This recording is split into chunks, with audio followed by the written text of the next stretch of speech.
बिस्मिल्लाहिर्रहमानिर्रहीम। अस्सलाम वालेकुम नाज़रीन, आप यूट्यूब चैनल देख रहे हैं। मैं इमरान खान हूँ। पाकिस्तान में एक नया चूरन बेचा जा रहा है। ये पहली दफ़ा नहीं, पहले भी बेचा गया। मैं आपके सामने सारी तफसीलात रख दूंगा। एस्टेब्लिशमेंट कैसे पाकिस्तानियों को एक मरतबा फिर बेवकूफ़ बनाने की कोशिश। ये नया सौदा जो अब बेचा जाएगा, ये माजी में कब कब बेचा गया और ये किस तरीके से बेचा गया, ये मंजन क्या है, ये मैं आपको बताता हूँ। और ख्वाजा आसिफ साहब का इस्तीफ़ा, क्या वाकई वो इस्तीफ़ा देने जा रहे हैं या उन्होंने इस्तीफ़ा देने का फैसला किया?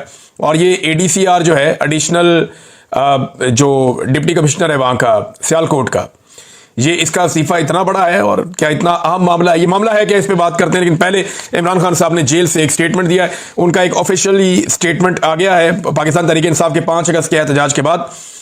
उन्होंने कहा, जी जुल्म और जबर के बदतरीन दौर में 5 अगस्त की कॉल पर पाकिस्तानी कौम का बड़ी तादाद में निकलकर एहतजाज रिकॉर्ड करवाना ना सिर्फ काबिल तारीफ है, बल्कि मुल्क पर छाई जुल्म की अंधेरी रात में तुलुए सहर की नवीद है। अवाम ने जैसे तमाम तरफ फस्तायत के बावजूद कल सड़कों पर निकलकर अपनी आईनी हुकूक के लिए एहतजाज रिकॉर्ड करवाया, वो काबिल तहसीन था। मैं बिलखसूस पंजाब की अवाम को खराज तहसीन पेश करता हूँ, जिन्होंने छापों और गिरफ्तारियों के बावजूद खौफ के सब बुतों को तोड़ दिया। सिंध, बलूचिस्तान, गिलगित बल्तिस्तान, आज़ाद कश्मीर, पंजाब और खैबर पख्तूनख्वा की अवाम जिस तादाद में 5 अगस्त को मुल्क गिर एहतजाज में शामिल हुए, वो शाबाश के लीडरशिप पर प्रेशर के बावजूद भरपूर मुल्क गिर एहतजाज अवामी शऊर और बेदारी का शानदार मजहर है। पाकिस्तान की तारीख में आज तक किसी डिक्टेटर के मार्शल लॉ दौर में इस कदर जुल्म नहीं हुआ जितना आसिम लॉ में आसिम मुनीर कर रहा है।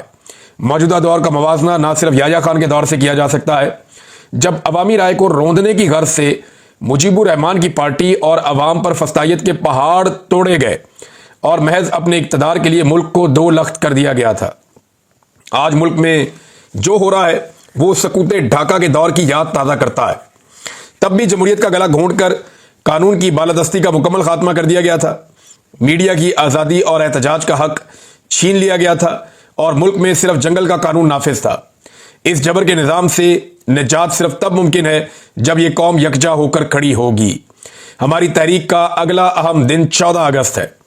ये वो दिन है जब हमारे आबाओ अजदाद ने कुर्बानियां देकर अंग्रेजों से तो आज़ादी हासिल कर दी थी, लेकिन कौम आज तक हकीकी आज़ादी से महरूम है। इस मुल्क में जब तक आइन और कानून की बहाली नहीं होगी, आज़ादी नहीं मिलेगी। 14 अगस्त को वतन अजीज में जारी फस्तायत के खिलाफ पूरी कौम एक मरतबा फिर भरपूर अंदाज में निकले।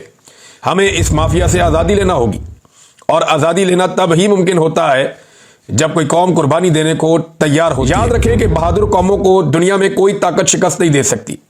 तमाम पाकिस्तानी जेल जाने का खौफ अपने दिल से निकाल दें। मेरा तहरीक इंसाफ के जिम्मेदारान को भी खसूसी पैगाम है कि अपने दिलों से जेल का डर निकाल कर लोगों की क़यादत करें और जमहूर की आवाज़ पर लब्बैक कहते हुए क़यादत फराहम करें। खैबर पख्तूनख्वा में ऑपरेशन सिर्फ और सिर्फ तहरीक इंसाफ को कमज़ोर करने के लिए हो रहा है। ऐसा ही ऑपरेशन ANP के दौर में भी किया गया था और मुशर्रफ दौर की नाकाम पॉलिसियों को अपना कर ANP खैबर पख्तूनख्वा में ख़त्म होकर रह गई। मेरा हमेशा यह मौक़िफ़ रहा है कि फ़ौजी ऑपरेशन किसी मसले का हल नहीं होता, बल्कि इससे दहशतगर्दी, नफरत और तबाही मजीद फैलती है। कबायली इलाकों में कोई नया ऑपरेशन हरगिज़ नहीं होना चाहिए। वहाँ के मसाइल का हल मकामी और अवाम के मुंतखब नुमाइंदों की बातचीत से ही मुमकिन होगा। सिर्फ अफगानिस्तान से रद्द-ए-अमल की उम्मीद में अफगान महाजरीन को जिस बेदर्दी से बेदखल किया गया, वो भी अफसोसनाक है। अफगानिस्तान से कोई रद्द-ए-अमल नहीं आया तो अपने ही लोगों पर बंदूक उठाकर हालात खराब करने की अफसोसनाक कोशिश की जा रही है। एक मरतबा फिर वाज़े कर रहा हूं कि जिन मेंबरान असम्बली को ना हक ना अहल किया गया है, उनकी नशिस्तों पर कोई इंतखाब नहीं लड़ेगा। इन लोगों ने तमाम मुश्किलात के बावजूद तहरीक इंसाफ पर यकीन किया और पार्टी का साथ नहीं छोड़ा, लिहाजा ये सीटें उन्हीं का हक है। ज़िमनी इलेक्शन में हिस्सा लेने का मतलब यह होगा कि हम उनके नाजायज अमल को जायज करार दे रहे हैं। ज़िमनी इलेक्शन में हिस्सा लेना हमारे लोगों की कमर में छुरा घोंपने के मुताबिक ऑल पार्टीज कॉन्फ्रेंस के इनेकाद, कौमी डायलॉग के आगाज और अहम कौमी मसाइल के हल पर मुतफ़िक़ा तजावीज़ पेश करने पर तमाम शुरका और आर्गनाइजर खसूसन तहरीक तहफ़्फ़ुज़ आइन के ओहदेदारान मुबारकबाद के मुस्तहिक़ हैं। ये इमरान खान साहब ने जेल में बातचीत की और इस बातचीत को ऑफिशियली पाकिस्तान तहरीक इंसाफ ने ट्वीट कर दिया। दूसरी, जाहिद गशकोरी साहब ने खबर दी। उनकी खबर के मुताबिक पाकिस्तानी हुकूमत को 58,000 पाकिस्तानियों के बारे में डाटा मिल गया, जिनके बैरून मुल्क असासे, अकाउंट्स हैं और जायदादें हैं। इन असासों की कुल मालियत $8 अरब है और ये 58 ममालिक में फैले हुए हैं। हाजिर और रिटायर सरकारी अफसर भी इस फहरिस्त के अंदर शामिल हैं, जिनकी तादाद 750 है। फहरिस्त में शामिल दीगर अफराद में 56 सियासतदान, 300 बड़े और छोटे ताजिर और 37,000 पाकिस्तानी शामिल हैं। जिन्होंने गुज़िश्ता 15 सालों में अपनी शहरियत तर्क कर दिया, पाकिस्तानी शहरियत छोड़ के बाहर चले गए। अच्छा जी, इसमें यह बता रहे हैं कि 2570 से ज़ायद सरकारी मुलाजमीन, जिनमें ज़्यादातर ग्रेड 16 और इससे ऊपर के अफसरान हैं, या तो वो खुद दोहरी शहरियत रखते हैं, 2 मुल्कों की उनके पास नेशनलिटी है, या इनकी शरीक हयात के या बच्चे वहाँ की शहरियत रखते हैं। हुकूमत इन अफराद के खिलाफ तकरीबन 450 टैक्स चोरी के मुकदमा दायर करने का इरादा रखती है। नाज़रीन, ये हो गया जी मामला। ये कहानी आपको सुना दी गई। ये मंजन अब आपको बेचा जाएगा कि पाकिस्तान के आर्मी चीफ को और एस्टेब्लिशमेंट को बड़ी फिक्र है कि जनाब पाकिस्तान में करप्शन हो रही है और करप्शन का पैसा बाहर जा रहा है। ये मंजन आपको पहली दफ़ा नहीं बेचा जा रहा, ये आपको पहले कई दफ़ा बेचा गया।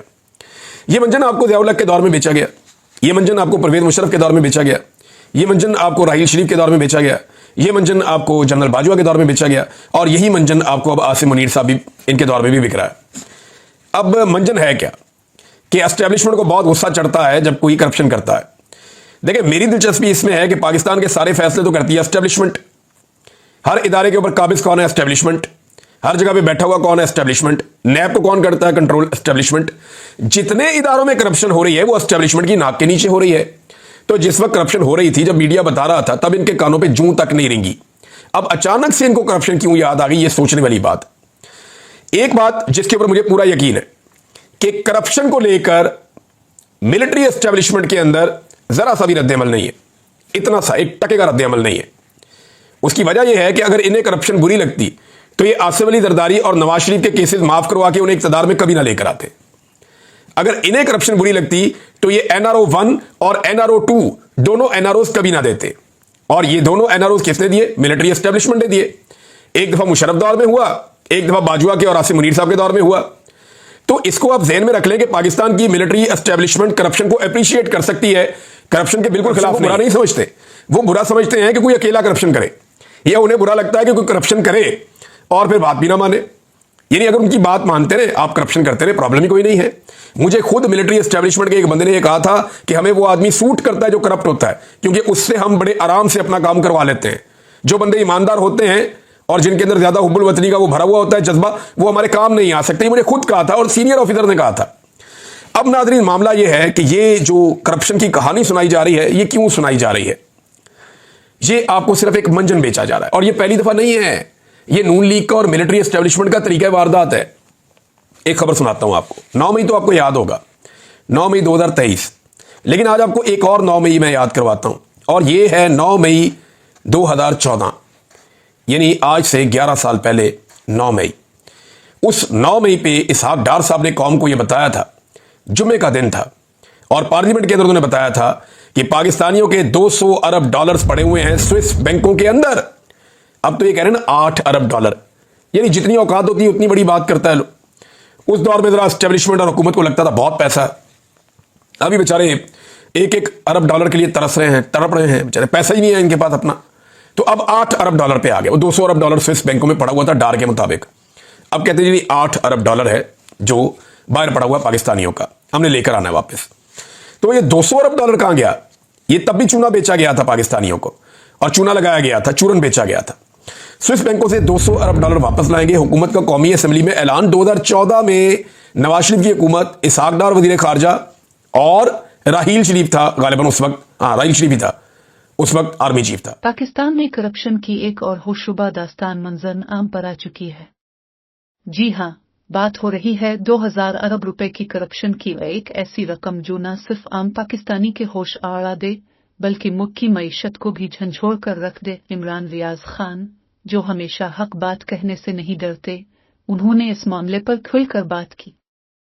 उनका कहना है 2000 अरब रुपए अगर मुल्क की तरक्की पर लगते तो आज हर पाकिस्तानी के पास बेहतर तालीम, इलाज और रोजगार होता। मगर ये पैसा चोरी होकर बाहर के मुल्कों में जायदादों में लगा दिया गया। वो मजीद कहते हैं कि ये करप्शन किसी एक महकमे या एक जमात तक महदूद नहीं, बल्कि इसके ताने बाने कई बड़ी सियासी और ब्यूरोक्रेटिक शख्सियात से जाड़ी हुए हैं। मरूफ सहाफ़ी और तजिया निगार अरशद शरीफ मरहूम भी इस मामले पर बार बार आवाज उठाते रहे थे। उनका एक जुमला आज भी जहन में गूंजता है, अगर एक आम आदमी 500 रुपए की चोरी करे तो जेल में डाल दिया जाता है, लेकिन जो 2000 अरब खा जाए वो VIP कहलाता है। इसी तरह सीनियर एंकर हामिद मीर ने अपने शो में कहा, पाकिस्तान के अवाम कुर्बानियां देते रहे اور حکمران اشرافیہ صرف جیبیں بھرتی رہی۔ یہ 2000 ارب روپے کی چوری صرف رقم نہیں، یہ عوام کے خوابوں، ان کی امیدوں کی چوری ہے۔ سلیم صافی نے بھی شدید رد عمل دیا۔ حکومت اگر واقعی سنجیدہ ہے تو ان تمام عناصر کو بین الاقوامی سطح پر بے نقاب کرے، چاہے وہ سیاستدان ہوں، بیوروکریٹس ہوں یا بزنس مین۔ یہ معاملہ اتنا سنگین ہے کہ سوال یہ پیدا ہوتا ہے کہ نیب، FIA اور دیگر تحقیقاتی ادارے کہاں ہیں؟ کیا صرف کمزور کو پکڑنا ہی احتساب ہے؟ کیا بڑے مگرمچھ ہمیشہ اسی طرح بچتے رہیں گے؟ 2000 ارب روپے یہ رقم اتنی بڑی ہے کہ اس سے تمام تعلیمی ادارے اپ گریڈ کیے جا سکتے تھے، جدید اسپتال بنائے جا سکتے تھے، ملک کا قرض اتارا جا سکتا تھا، نوجوانوں کے لیے لاکھوں نوکریاں پیدا کی جا سکتی تھی، لیکن افسوس یہ سب کچھ صرف فائلوں میں خواب بن کر رہ گیا۔ آخر میں عمران ریاض خان کا ایک جملہ سوچنے پر مجبور کرتا ہے، پاکستان کو اگر بچانا ہے تو سب سے پہلے چوروں کو بے نقاب کرنا ہوگا، چاہے وہ کسی بھی جماعت میں ہوں، کسی بھی ادارے میں ہوں۔ ناظرین، سوال صرف یہ نہیں کہ یہ پیسہ کہاں گیا، اصل سوال یہ ہے کہ کب تک عوام کے خون پسینے کی کمائیوں لوٹی جاتی رہے گی؟ کب انصاف ہوگا؟ کب احتساب ہوگا؟ اور کیا کبھی پاکستان میں قانون سب کے لیے برابر ہوگا؟